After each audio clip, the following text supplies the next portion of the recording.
If her memory was serving her right, the first time they met, he had warned her to stay away from his son. At the movies the day before, he had given her another warning. Now Justin was inviting her over to play with his son. She couldn't fathom what was going on with him. Seeing her surprise, an uncomfortable look spread across Justin's face. As far as he could tell, Nora had done everything possible to get Pete's approval and get closer to his family. He had been confident she would jump at this opportunity.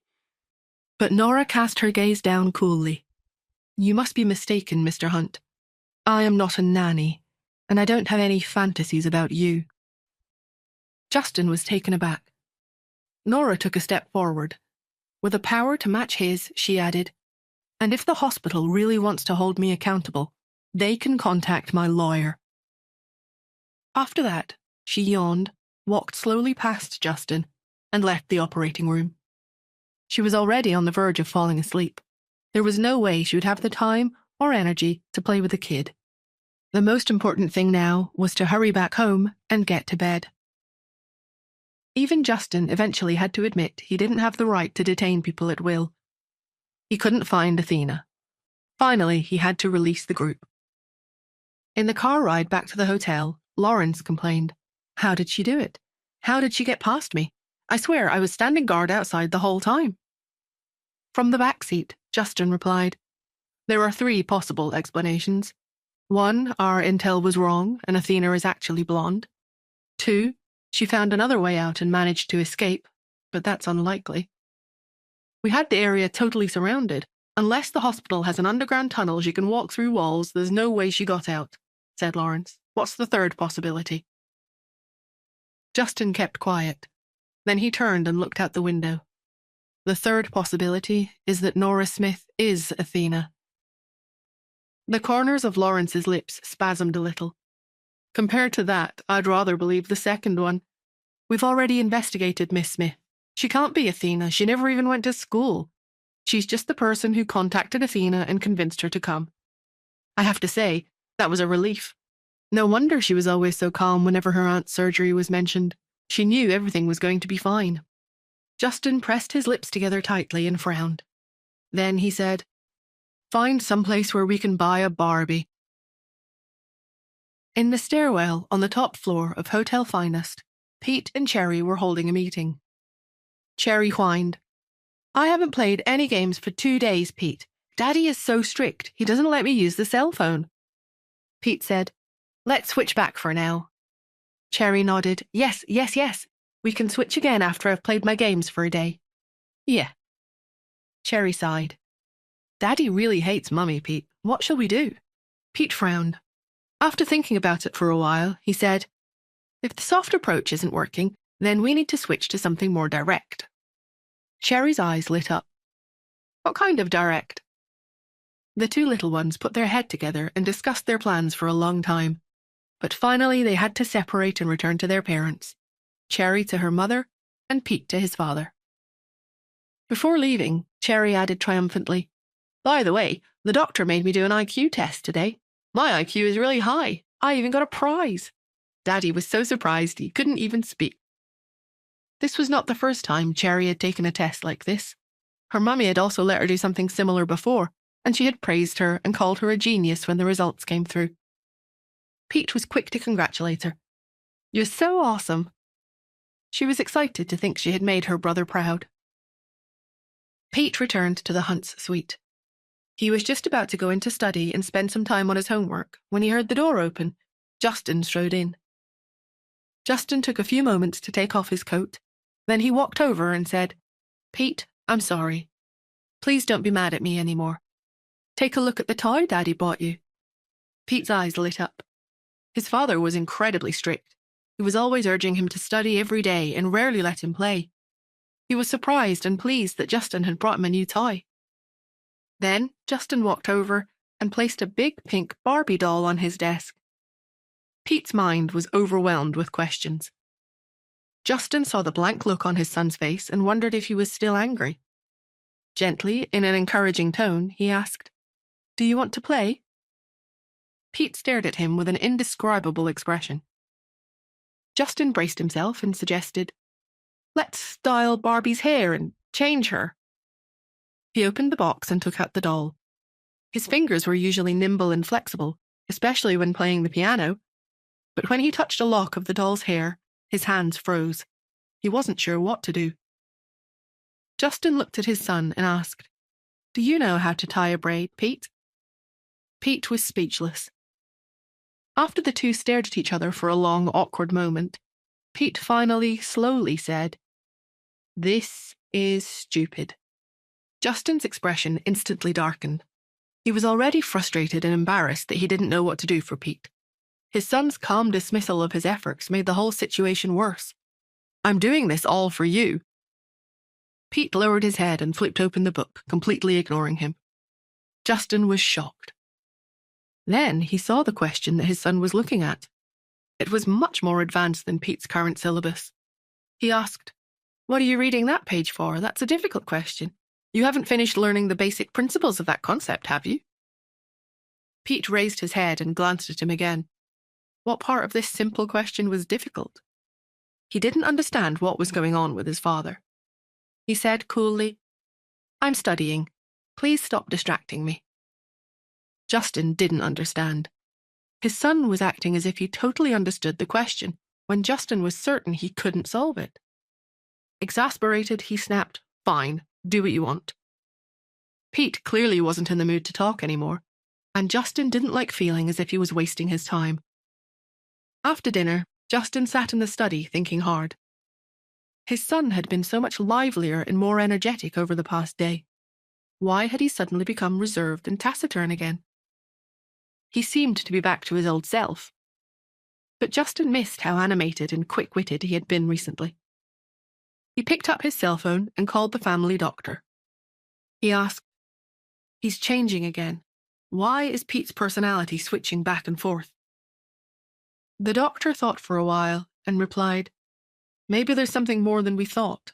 Perhaps something is triggering a personality change." Justin tried to think. What could have possibly triggered Pete? Could it be that woman? Downstairs, Nora had returned to her hotel room. She had taken a bath and fallen immediately into a deep sleep. Cherry had been happy to see her mummy again, but she knew it was important to let her rest. The young girl sat on the sofa and played games on her cell phone, with Chester joining in virtually. Chester was as talkative as ever while they played. He said, "Did you just get into an argument with Justin again? That behavior doesn't work on him. Why don't you try being a little nicer? He's in a bad mood. He didn't manage to find Dr. Athena. Don't pick a fight today." Cherry was stunned. She glanced over to where her mother was sleeping and asked, "Chesty, why is Daddy looking for Athena?" Chester replied, "Isn't it obvious? It's for your—" Before he finished, the doorbell rang. Mrs. Lewis was busy in the kitchen, so Cherry jumped up off the sofa and walked over to open the door. Justin was currently standing outside in the hall. After thinking it over, he had decided to ask Nora again to go upstairs to talk to his son. When he heard someone approach the door to open it, he straightened up, preparing to speak. But then the door swung open, and he saw Cherry standing in the entrance. He was so tall, and she was so small. They stared at each other for 2 or 3 seconds in shock, before Cherry tried to close the door. Pete had told her that they mustn't tell their parents who they really were before Mummy and Daddy fell in love. Otherwise, it would trigger a terrible custody battle, and they wouldn't be able to be together. But now Justin was here. He reached out and held the door open, asking in surprise, "What are you doing here, Pete?" He looked cross. He bent over, picked Cherry up, and ordered, "Come upstairs with me." Cherry was alarmed. "But I can't go with Daddy now. He'll discover what's going on when we run into Pete. I can't be Pete if Pete's upstairs." Cherry struggled and shouted, "Let me go! Mummy, help!" Mrs. Lewis heard her cries and rushed out of the kitchen in time to see Justin entering the elevator with Cherry in his arms. Shocked, she ran over to the bedroom in a panic and woke Nora, who was sleeping deeply. "Nora, wake up! Something has happened. Mr. Hunt took Cherry." She shook her awake. Nora woke instantly. She got up, put on her slippers, and went straight after them. She didn't even stop to change. Justin and Cherry were already upstairs. They entered the presidential suite, and as her father walked toward the study with her in his arms, she thought to herself, "We're finished. "We're finished." He was holding her tightly, so she couldn't even get to her phone to warn Pete what was about to happen. She knew better than to make a noise. Her father was too angry. They would definitely be exposed now. Justin stopped in his tracks as he opened the door to the study. To prevent her father from finding out himself and telling her off, Cherry decided to take the initiative and explain first. She said weakly, "I'm sorry, Daddy. Cherry—" But before she could say Cherry didn't mean to keep it from you, she saw this study was actually empty. After a short pause, the words at the tip of her tongue turned into, "Cherry Pete didn't mean it." Her large eyes were full of confusion. "What's going on? Where's Pete? Where's he gone? I don't get it." The child's soft and tender voice made Justin's anger slowly fade away, and he couldn't bring himself to lecture. He gently put Cherry down, trembling, and held her shoulders tightly as he said, "Don't leave the top floor, no matter what happens, Pete. You need to stay here where you're safe. Understand?" As the heir to one of the most powerful families in the States, a lot of people had their eyes on Pete Hunt. Justin had been kidnapped once when he was a child, and had only managed to return alive after going through hell. The events had traumatized him. That was why he worked so hard all these years to protect and hide his son from the public eye. But how many times had Pete met Nora Smith? She'd made him sneak downstairs, and that wasn't like Pete at all. And the most frightening thing was that Justin hadn't even noticed. What if she'd had bad intentions, or what if someone had kidnapped him on the way down? The consequences didn't bear thinking about. Sensing her father's fear, Cherry suddenly hugged him and patted him comfortingly on the shoulder. "I won't do it any more, Daddy." Justin stiffened. This was the first time in all these years that his son had been so affectionate to him. His turbulent emotions gradually calmed down as he took in the child's faint milk-like scent. He sighed deeply and, as a compromise, said, "If you really like Miss Smith that much, we can let her come up here to spend time with you sometimes." Cherry was at a loss for words. She was pleased her dad hadn't discovered the truth and that she'd successfully tricked him again.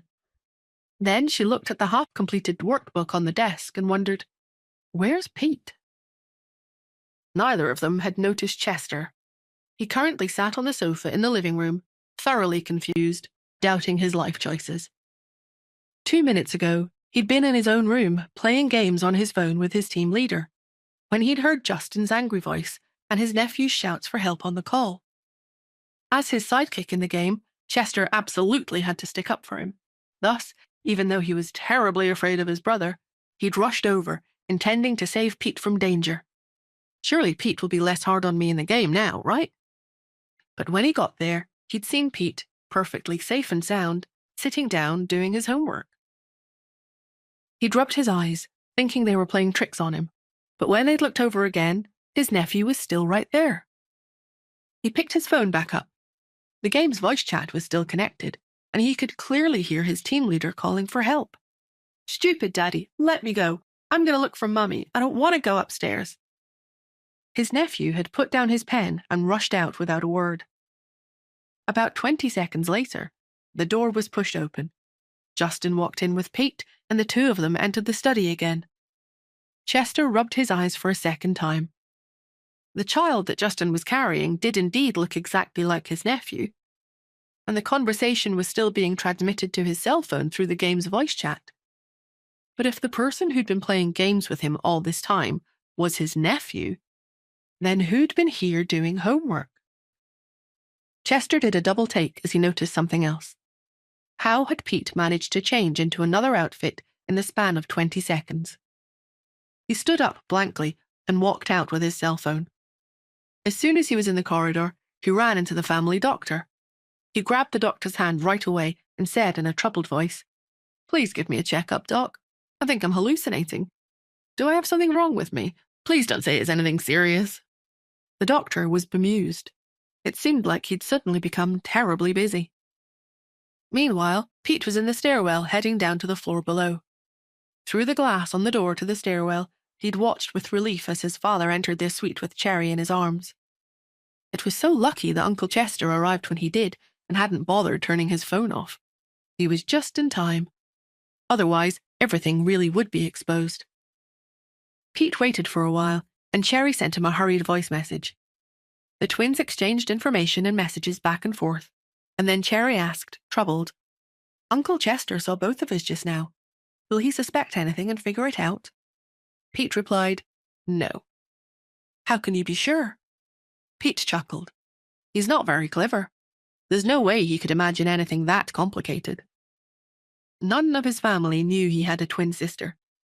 He'd never have known either if he hadn't bumped into Cherry completely by chance.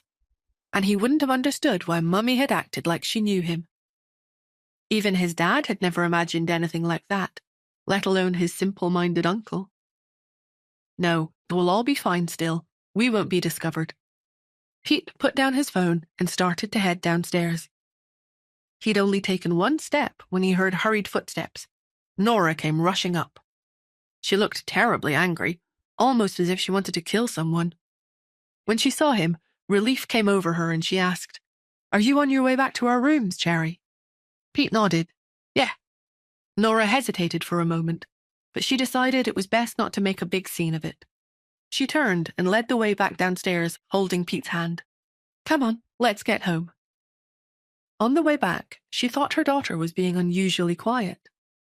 Once they had gotten back to their suite, Nora scanned the child up and down. She stared and asked, "Are you sure Justin didn't do anything to you, Cherry?" Pete nodded, wondering why his mum was so nervous. Mrs. Lewis came over. She frowned and asked, "Why are you in a different set of pajamas, Cherry?" Please subscribe to the Pocket FM YouTube channel and press the bell icon for instant notification. Check out our channel for more such exciting shows.